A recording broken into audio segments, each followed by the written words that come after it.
জাগিৰোড পাই গ'লোহি আমি। জাগিৰোড পালোহি। এতিয়া গাড়ী মানে একেবাৰে মাহুৰ ষ্টেচনৰ গাড়ী নাই, সেইটো কাৰণে আমি টিকেট কাটিলোঁ লামডিঙৰ টিকেট কাটিলোঁ চাৰিজনৰ কিমান বিল হৈছে 260 চাৰিজনৰ।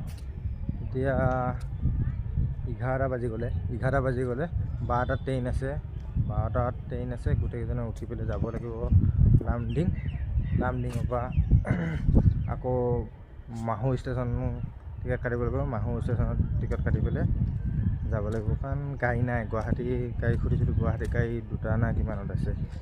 এতিয়া মাহুৰ ষ্টেচন যাব লগা হ'লে তাৰমানে ৰৈ থাকিব ন, টাইমটো গৈ থাকিব, সেইটো কাৰণে আমি লামডিং টিকেট কাটিলোঁ। লামডিং টিকেট কাটি পেলাই এতিয়া 12টা বজাত এঘণ্টা আমি ৱেইট কৰিব লাগিব, এঘণ্টা বহি থাকিব লাগিব। এইটো হৈছে জাগিৰোড প্লেটফৰ্ম।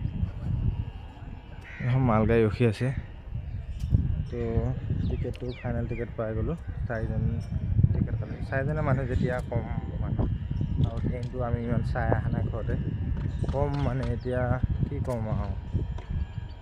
তো কাটিলোঁ যিহেতু, যাবতো ওলাই আহিলোঁ যেতিয়া যামেই। তো পিছত আমি লামডিঙত ভিডিঅ' দি আছোঁ লামডিঙত।